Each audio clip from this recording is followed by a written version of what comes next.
Hello YouTube, Herman Williams here again with another Money Smarts lesson. Today we're going to tackle a subject that none of us really like to talk about, and because we don't like to talk about it, it's an area of our finances that often gets neglected. I'm talking about estate planning. First of all, let me clear up one huge myth about estate planning, and that is that you don't need an estate plan if you're not exceedingly wealthy. Well, that's simply not true. Now, how detailed and how complex your estate plan needs to be could be dependent on the value of your assets, but everyone needs some form of estate planning. Today I'm going to tell you about 3 critical documents that everyone should have regardless of the size or value of your estate. But before I get into the 3 must-have documents, I think it will help if we're all on the same page about what estate planning is. So let me give you the clinical definition of estate planning. Estate planning is the preparation of tasks that serve to manage an individual's asset base in the event of their incapacitation or death. Now, typically when we think of estate planning, we tend to focus on only 2 words in that definition, assets and death. And since no one likes to think about or talk about their own death, it's only natural that we would tend to ignore the other parts of that definition. But it's that other part that I want to focus on today, the preparation of tasks or documents that serve to manage an individual's assets in the event of their death or incapacitation. So today I want to talk about the value of 3 critical documents that serve the purpose of managing your assets and your intentions while you're living and after your death. So let's go ahead and tackle the tougher discussion first. When the time comes that we should perish, everyone needs to have a will. You may not be a millionaire, but chances are you have some assets that you want to pass on to certain family members or friends, or perhaps even a charity. Even if these assets only have sentimental value, you still want to be in control of where they end up, right? Well, without a will, you won't get to make that decision. It will either be left up to a probate court to decide, or family members or friends will just come in and take what they want, or even worse perhaps, simply discard things that were near and dear to your heart that you wanted handled in a specific way. If you have a will, you can be clear about who gets what and how much. A will also allows you to keep your assets out of the hands of people you don't want to have them, like an estranged relative. If you have minor children at the time of your death, a will allows you to identify who should care for those children. Without a will, a court will make that decision. Now, do you really want a court to decide the fate of your children?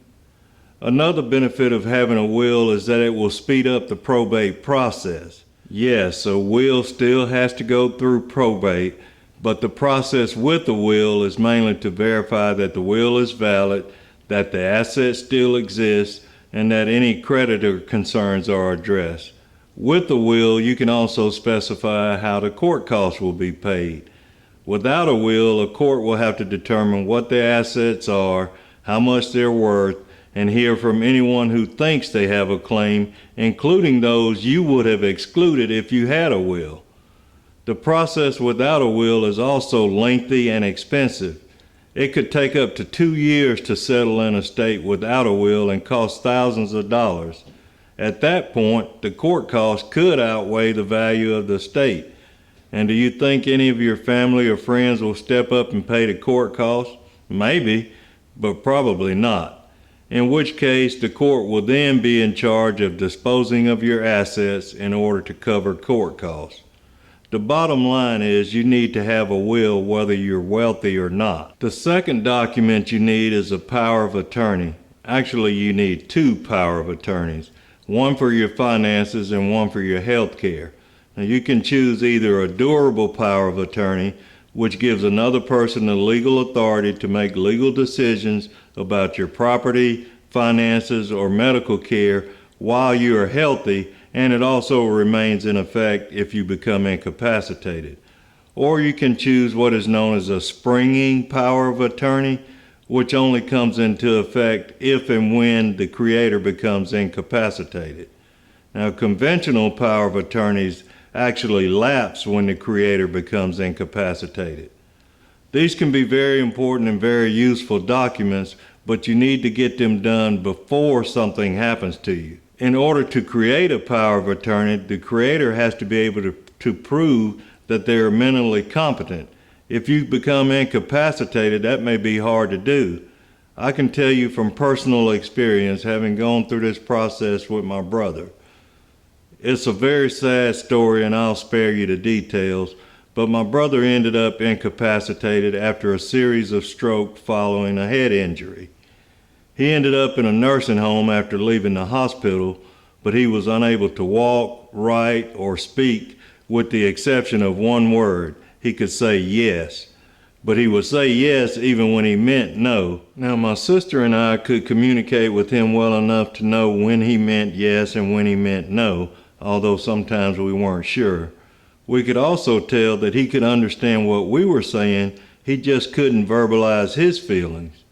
At the time of this tragic event, he was already receiving disability benefits, but the checks and his bank account were in his name only. My sister and I needed to make decisions about his health care and pay for his care, but we were told by the bank and the nursing home that we didn't have the legal authority to do either one. Now an already tragic situation was getting even worse by the minute. We needed a power of attorney for his finances and his health care. After some serious searching, we were able to find an attorney who was compassionate enough to come to the nursing home and conduct a competency test. And that was no easy task either, because remember I said he could only say one word, yes. The attorney had to spend a lot of time getting to know my brother well enough to determine a method for yes and no answers. It was a gut-wrenching process, and my sister and I were not allowed to help in any way. Eventually, she came up with a satisfactory process, and we were able to get the documents drawn up so that my brother could receive the care he desperately needed. Even though my brother eventually passed away due to other complications, I am eternally grateful to that attorney for the time and effort that she put in to help us when we needed it the most. Take it from me, get these things done now before you actually need them. Now you may be thinking, well, my spouse can make healthcare decisions for me, and in most cases that's true. You may also be thinking, well, we have a joint checking account so he or she can access our funds. That's also true. But what happens when you're incapacitated and your financial needs exceed your bank deposits? You may have a 401k or other accounts that are in your name only.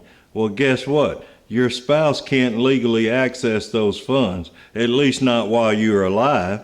If they are listed as the beneficiary, they will have access to the funds after you are deceased, but that won't help you much, will it? The last document that I want to talk about is your living will, or advanced medical directive. It may also go by other names in some states, but this is a legal document that spells out your wishes for the type of medical care that you do or do not want to receive if you are unable to communicate. In the case of an unconscious person who may be suffering from a life-threatening injury or terminal illnesses, doctors will look to a living will, if one exists, to determine whether or not a patient wants life-sustaining treatment, such as assisted breathing or a feeding tube. If there is no living will, these decisions become the responsibility of the spouse, family members, or sometimes other third parties. These people may or may not know your wishes, or they may be unwilling to follow your wishes even if you have told them what you want to happen. Listen, it is hard enough to let go of a loved one when you know what they would want, but it's even harder to make that decision when you don't know. Again, I'm speaking from first-hand experience here. My sister and I had to make such a decision with our mother. And even after much discussion, we still did not know for sure what Mom would have wanted. That was 16 years ago, and to this day, I still don't know if we made the right decision. Don't put your loved ones in a position where they will have to make a life or death decision that will stay with them for the rest of their life. Take the time to think about what you would want in that situation, Then discuss it with your loved ones, but also put it in writing. These have been tough topics for me to talk about, but I hope that my experiences will motivate you to take the necessary steps now to protect your assets and spare your loved ones the agony of making some very tough decisions at a time when they are already feeling helpless. These are just the bare minimum steps for estate planning. Depending on the size and complexity of your estate or specific details about how you want certain assets handled, you may also need a trust or trusts in addition to a will. And while you can do a simple will yourself, I still recommend that you consult an estate attorney. Most of them will offer you a package deal if you get all of the documents I mentioned done at the same time. I know these things are hard to talk about and even harder to take action on, but you know what I always say, change your behaviors and you can change your life, or in this case, the life of your loved ones. So until next time, behave well.